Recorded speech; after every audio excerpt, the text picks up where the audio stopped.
नमस्कार। मैं डॉक्टर हर्षवर्धन पुरी। मैं एक सीनियर कंसल्टेंट थोरैसिक और लंग ट्रांसप्लांट सर्जन हूं मेदांता द मेडिसिटी गुरुग्राम में। आज जिस बीमारी की हम बात करेंगे उसके कई पेशेंट्स हमारे पास बहुत ही बुरी कंडीशन में आते हैं। उनको हम कैसे ट्रीट करते हैं, क्या उनकी पद्धति रहती है, तो मैं बात कर रहा हूं एस्परजिलोमा नामक बीमारी की। इसके बारे में हम जानेंगे कि एस्परजिलोमा का पेशेंट कैसे एक क्लिनिशियन के पास आता है, उसको क्या क्या प्रॉब्लम्स हो सकती हैं, उसका ट्रीटमेंट क्या होता है, क्या क्या पद्धतियां इस्तेमाल करके हम उसका ट्रीटमेंट करती हैं। सो एस्परजिलोमा होता क्या है? एस्परजिलोमा होता है छाती के अंदर, फेफड़े के अंदर एक फंगस का बॉल बन जाना। अब ये बॉल बनता कैसे है, आप ध्यान से समझिएगा। जब कोई भी पेशेंट जिसको कोई कैविटेटरी लंग डिजीज होता है, जैसे ट्यूबरकुलोसिस होता है, स्टेफाइलोकोकस इन्फेक्शन होता है, तो उसके फेफड़ों के अंदर एक कैविटीज बन जाती हैं, खाली जगहें बन जाती हैं। अब ये खाली जगहें कभी तंग करती हैं, कभी नहीं तंग करती, लेकिन इनमें आहिस्ता आहिस्ता, क्योंकि हमारे हवा में फंगस है, हमारी हवा में डिफरेंट बैक्टीरिया हैं, तो ये इन कैविटीज खाली जगहों के अंदर, क्योंकि हम सांस ले रहे हैं, ये बाहर की हवा हम अंदर लेते हैं, सो ये कैविटीज के अंदर छोटे छोटे फंगस के कण जमते जाते हैं। वहां कभी हल्का ब्लीडिंग होता है, कभी हल्का इन्फेक्शन होता है, और ये एक प्रॉपर बॉल का फॉर्म ले लेता है। अब आप सोचिए, एक लंग के अंदर एक कैविटी है, उसके अंदर ये एक बॉल है जो कि मूव करता रहता है। तो एक कैविटी के अंदर फंगस इन्फेस्टेशन होने से, एक बॉल करने से और इसका कॉन्टिन्यूअस मूवमेंट होने से पेशेंट को प्रॉब्लम क्या होती है? जब भी ये बॉल मूव करता है तो आसपास की छोटी छोटी धमनियों को इरोड करता है या काटता है, और पेशेंट को हेमोप्टेसिस नामक प्रॉब्लम होती है। हेमोप्टेसिस क्या होता है? बलगम में खून आना।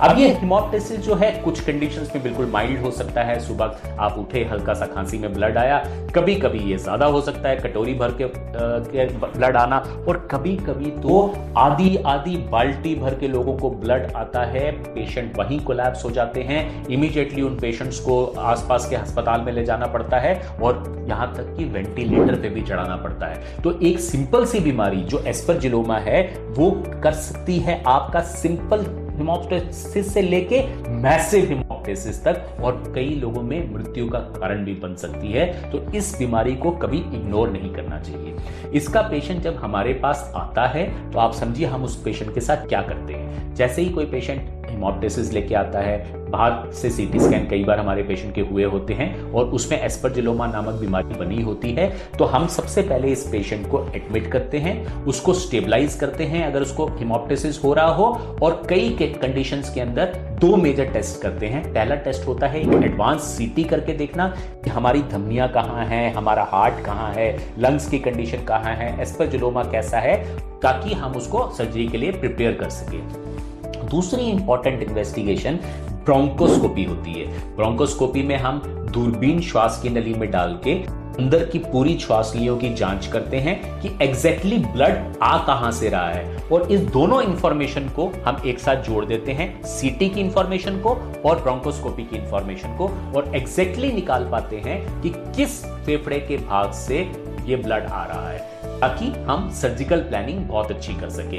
इसी दौरान हम अंदर से बलगम भी ले लेते हैं, जिसको एडवांस टेस्टिंग के लिए, ट्यूबरकुलोसिस वगैरह की टेस्टिंग के लिए भेजा जाता है। अब इन पेशेंट्स को 2 भागों में डिवाइड किया जाता है। अगर तो बहुत ज्यादा ब्लीडिंग हो रही है पेशेंट को, और कुछ को जिनको थोड़ी थोड़ी ब्लीडिंग हो रही है, जिनकी हम इमीडिएट सर्जरी कर सकते हैं। जिसको बहुत ज्यादा ब्लीडिंग हो रही है उस कंडीशन में हम ब्रोंकियल आर्टरी एम्बोलाइजेशन नाम का एक प्रोसीजर करते हैं, जिसमें हम एक तार धमनी में डाल के जो धमनियां लंग के उस भाग को सप्लाई कर रही होती हैं जहां ये एस्परजिलोमा बना होता है, उनको बंद कर देते हैं।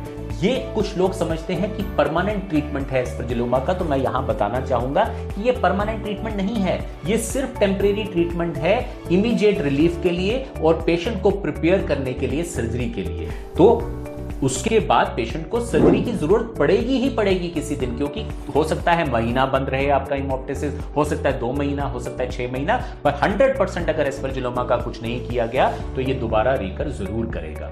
दूसरे सेट ऑफ पेशेंट्स होते हैं जिनको थोड़ा थोड़ा खून आ रहा होता है, उनको हम सर्जरी के लिए प्रिपेयर करते हैं, उनका न्यूट्रिशनल असेसमेंट अच्छा करते हैं, फिजियोथेरेपी, चलाना फिराना बेटर करते हैं, एनेस्थीसिया की जांच होती है, हार्ट का क्लियरेंस होता है, ये सब चीजें करके उनको सर्जरी के लिए प्रिपेयर किया जाता है। सर्जरी क्या करते हैं, जो भी लंग का भाग खराब होता है, अगर छोटा सा भाग खराब होता है तो सेगमेंट निकाल देते हैं, एक पूरा लोब खराब होता है तो पूरा लोब निकाल देते हैं, कभी कभी अगर पूरा लंग इन्वॉल्व हो तो पूरा लंग भी निकालना पड़ जाता है, क्योंकि मैंने पहले ही बताया आपको, अगर मैसिव हेमोप्टिसिस किसी को इस वजह से होता है तो वो जानलेवा भी हो सकता है। तो प्रॉपरली पेशेंट को प्रिपेयर करके उसके हर रिस्क बेनिफिट रेशियो को देख के ये सर्जरी के लिए उसको प्रिपेयर किया जाता है। ये सर्जरी मेदांता में कैसे होती है मैं आपको बताता हूं।